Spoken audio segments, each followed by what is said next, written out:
Hi guys, welcome back. ఈరోజు పత్తిత్తులు పెట్టడానికి వచ్చినాం. వర్షాకాలం వచ్చింది కదా, పత్తిత్తులు పెట్టాలి. మరి పత్తిత్తులు పెట్టడానికే ఇట్లా ఎడ్లతోటి చక్కగా గీతలు కొడతారు. పత్తిత్తులు రెండు రకాలు పెడతారు. ఒక దిక్కు అంటారు, రెండు దిక్కులు అంటారు. రెండు దిక్కులు అంటే ఇట్లా బాక్సెస్ లెక్క కొడతారు. ఒక దిక్కు అంటే ఇట్లా స్ట్రైట్ లైన్స్ వస్తాయి అన్నమాట. మేము ఒక దిక్కు పెడుతున్నాము. ఒక దిక్కు అంటే ఇక మన ఒక్కొక్క అడుగు జాడ దూరం అంతా పత్తిత్తు పెట్టి కాలుతో మూసుకుంటూ వెళ్ళిపోతూ ఉంటారు. కొంతమంది నించొని పెడతారు, కొంతమంది వంగిట పెడతారు పత్తిత్తులు.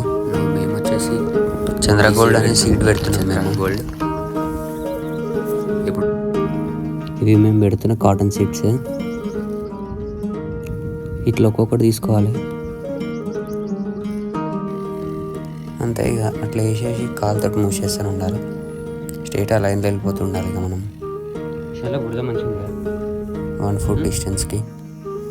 మ్యాక్సిమం అందరు రైతులు ఇక్కడ తెలంగాణలో రంగారెడ్డిలో అయితే మ్యాక్సిమం ఇదే పని చేస్తుంటారు ఇప్పుడైతే. ఎందుకంటే వర్షాకాలం కదా, ఇప్పుడు అన్నీ టెక్నికల్గా అయిపోయినాయి. మొత్తం ట్రాక్టర్స్ అవి యూజ్ చేస్తున్నాయి. కానీ ఇంక ఏషియన్ డేస్లో అయితే మొత్తం ఇట్లాంటి ఎడ్లతోటే చేస్తుండే. దున్నుడు కూడా ఎడ్లతోటే. ఇగో ఈ ఎద్దు పేరు రామ అంటారు, మాత. అండ్ ఇంకోటి ఉంది ఇప్పుడు ఎర్రది, దాని పేరేమో లస్మ. బాగుంది కదా పేరు. అండ్ వీటికి కట్టేది చూడ వెనకాల, అది దాన్ని అడ్డా అంటారు. అడ్డా దానికి 3 స్టిక్స్ ఉంటాయి అన్నమాట. 1 2 3. ఆ 3 లైన్స్ కొడతాయి. అగో అట్లా స్ట్రైట్గా. మా చేను ప్రక్కన ఎవరు ట్రాక్టర్ కొడతారు. పక్షులు బాగున్నాయని మంచిగా తీసేసినాం. మ్యాక్సిమం అట్లానే వస్తాయి అనుకోండి, ఎవరితో ట్రాక్టర్ కొట్టినామని. అట్లా కల్టివేటర్ కొడుతుంటే భూమిలో నుంచి ఏమైనా ఎర్త్ వామ్స్ అనేది బయటకు వస్తే ఆ పక్షులు తినేసాయి అనమాట. ఇగో ఫైనల్గా అయితే మా చేను కొట్టేసినాము. ఓకే, పత్తిత్తులు పెట్టుబడి స్టార్ట్ చేసినాము. రైట్ సైడ్ నుంచి స్టార్ట్ చేసినాం, ఇక్కడ ఎండ్ చేస్తాం.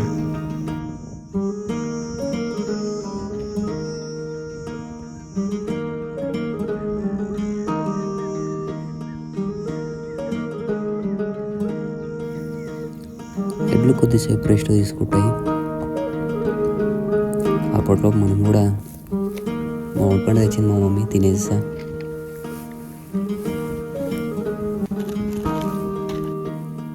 వీటిని ఏమంటారు అంటే నాటు తెలంగాణ సర్ది తెచ్చుకూర అంటారు. చేనికి టిఫిన్ తీసుకోపోతే. పత్తిత్తులు పెట్టుడు అయితే అయిపోయింది.